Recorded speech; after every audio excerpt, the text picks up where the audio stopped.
Start. MTC 2-1, Unit 5.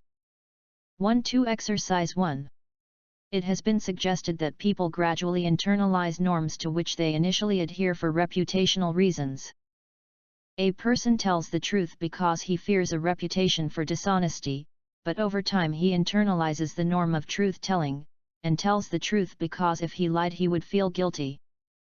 I do not know whether this is true, but it certainly sounds reasonable. A better example might be that of a person who migrates from a culture in which people greet by bowing to a culture in which people greet by shaking hands. This person initially shakes hands because he realizes that if he failed to do so, he would offend people. Over time, he gets into the habit of shaking hands. He does not have to think about whether it is appropriate in a particular context, he just does it, instinctively relying on a newly gained cultural competence. MTC. Good job. Let's start. MTC 2-1, Unit 5. 1-2 Exercise 2. The key issue with any disposal option is safety, which is mainly achieved by concentration and containment involving the isolation of suitably conditioned radioactive waste in a disposal facility. Containment uses many barriers around the radioactive waste to restrict the release of radionuclides into the environment. Such an approach is key to waste storage and disposal. It is termed the multi-barrier concept and is often called matryoshka after the popular Russian doll, which has inside of each larger doll a smaller one, so that the total number of dolls, barriers, is large. Matryoshka. The confining barriers can be either natural or engineered, that is, obtained via processing. The accepted approach is to use more reliable barriers for more hazardous waste, including engineered barriers, which results from the radioactive waste treatment and conditioning processes. MTC. Good job. Let's start. MTC 2-1, Unit 5. 1-2 Exercise 3. The law of the 19th century, and today, encouraged producers to pump quickly. 1-9. Oil discoveries were governed by the rule of capture, developed in medieval England to resolve hunting disputes. It stated that if a deer or a bird moved from one estate to another, the latter estate's owner could kill the animal with no recompense to the former, for no one can say how and why deer or birds move, they are part of the commons shared by all. Similarly, landowners had the right to draw whatever wealth lay beneath it, even if drilling sucked their neighbor's property dry. As one English judge wrote, the rule of capture applied because no one really understood what happened in the hidden veins of the earth. In effect, the rule of capture meant take as much as you can as fast as you can, before your neighbor does the same to you. Conservationists and economists know this problem as the tragedy of the commons. It is a tragedy founded in ignorance. MTC. Good job. Let's start. MTC 2-1, Unit 5. 1-2 Exercise 4. It was only 50 years ago that humanity began to extend its presence into space, first with robots, then with animals and finally with humans. 5-0. This tentative expansion of our species towards other worlds has been made possible by the development of technology, which has finally started to reach a level that can complement and support our imagination and desire for exploration.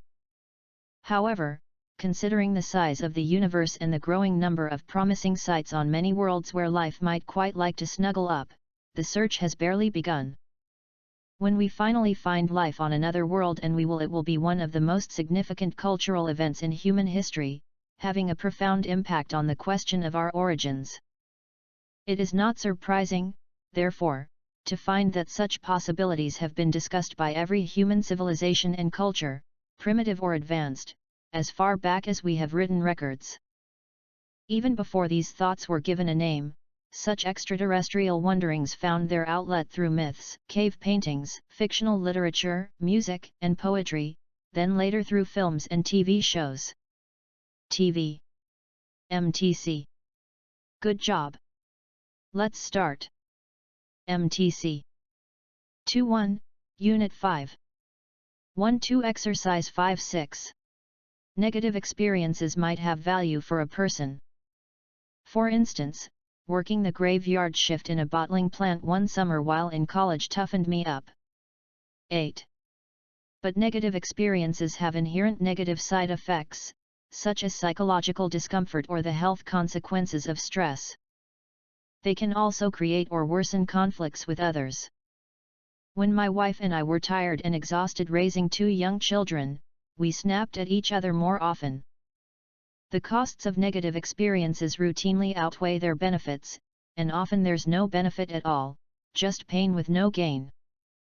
Since neurons that fire together wire together, staying with a negative experience past the point that's useful is like running laps in hell. You dig the track a little deeper in your brain each time you go around it. On the other hand, positive experiences always have gain and rarely have pain. They usually feel good in the moment.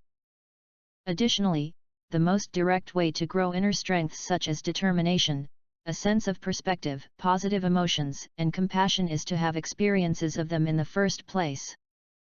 If you want to develop more gratitude, keep resting your mind on feeling thankful. If you want to feel more loved, look for and stay with experiences in which you feel included, seen, appreciated, liked, or cherished. The answer to the question of how to grow good things inside your mind is this: take in experiences of them. This will weave them into your brain, building up their neural circuits, so you can take them with you wherever you go. MTC. Good job. Let's start. MTC 2-1, Unit 5. 1-2 Exercise 7. In oral cultures, knowledge is limited to the collective memory of the group. This puts a serious limitation on the amount that can be known, and it makes such knowledge very fragile.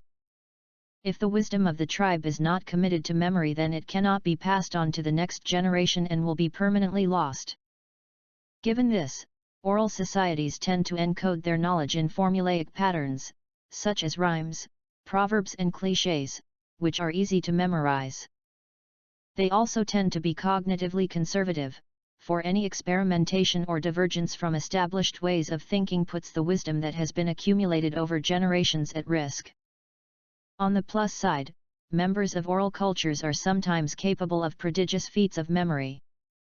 Some scholars speculate that Homer's Iliad was originally an oral text which, despite being passed on by word of mouth from one storyteller to the next, was preserved with remarkable fidelity. Homer Iliad. Indeed, the story itself may have been composed centuries before it was first written down. MTC. Good job. Let's start. MTC 2-1, Unit 5. 1-2 Exercise 8. Attempts to end government support for destructive fossil fuels are already underway. The End Oil Aid Bill, introduced in the U.S. in April 2007, seeks to end government support for the international operations of oil companies, calling on international financial institutions to stop financing oil and gas projects. 20074. Calculations by the World Bank and the OECD show that removing such support globally could reduce carbon dioxide emissions by around 10% worldwide. 10. Similar proposals were put forward in 2001 at a meeting of the G8 in Genoa, where a report commissioned by member countries called on nations to remove incentives and other supports for environmentally harmful energy technologies. 2001 Geno G8. It also encouraged them to shift the priorities of international lending agencies like the World Bank to support more clean energy projects in poor countries. MTC. Good job. Let's start. MTC 2-1, Unit 5. 1-2 Exercise 9. Edison knew, as did others, that running electricity through a variety of materials could make those materials glow, a process called incandescence, thereby producing a light source that could be used as an alternative to candles and natural gas lamps. The problem was that the glowing material, the filament, would degrade after a short while, making its use as a household lighting device impractical. Not knowing any of the physical principles by which electricity destroyed the filament, Edison simply tried every material he could to see if one would glow brightly, yet resist burning out. After trying 1,600 different materials, including cotton and turtle shell, he happened upon carbonized bamboo, which turned out to be the filament of choice, to the joy of turtles everywhere. 1,600. When used in an air-evacuated bulb, i.e., a vacuum tube, the carbonized bamboo outshone and lasted much longer than any of the other tested filaments. Edison had his light bulb. Although tungsten soon replaced carbonized bamboo in home light bulbs, illumination by incandescence became the predominant mode of interior lighting for many decades to follow. MTC. Good job. Let's start. MTC 2.1, Unit 5. 1-2 Exercise 10. Horses and mules learn through many small steps, and your ability to follow through successfully with the small steps will help you refine your animal to whatever level you desire. Introducing a new watering device or some other barn feature will give you an opportunity to help the animal to learn. Let's say that the waterer is an automatic one with a ball to push to access the water reservoir. The horse will not know to push on the ball unless taught. You can teach him to push the ball by first familiarizing him with the waterer. Then bounce the ball up and down. The animal may startle at first, but will soon recognize the ball as harmless. Push the ball down so the water comes to the surface and splash your hand in it. Remember, you can lead a horse to water, but you can't make him drink. You will probably have to repeat this process more than once. MTC. Good job. Let's start. MTC 2.1, Unit 5. 1-2 Exercise 11-12. Technology has opened up the possibility of working, communicating, producing and being entertained whilst only using one or two small devices. All of the tools we used to need, paper, notebooks, pens, pencils, erasers, paper clips, staplers, and on, can all be tipped in the trash. With them can go surplus electronic equipment such as calculators, DVD players, radios, TVs, home telephones, cameras and printers, followed by the redundant books, DVDs, CDs, and photographed albums. DVD, TV, DVD, CD. Minimalism is an idea of the Internet age, and it is noticeable that, while minimalists advocate a life without many of the things most of us take for granted, they cling to their laptops and tablets. Little wonder, for these are the devices that make minimalism possible. The laptop is the perfect minimalist tool for work, leisure, and a whole lifestyle. If the family gathered on the living room sofa watching TV symbolized 20th century consumerism, the minimalist with a laptop symbolizes a new era. TV 2.0. Minimalism is sometimes presented as a getting back to essentials or returning to a simpler way of life. But rather than giving up things, it is perhaps better to think of minimalism as the digitalization of our possessions. Instead of filling their homes, minimalists fill hard drives. It is a way of streamlining our lives to make the most of the technology available. MTC. Good job.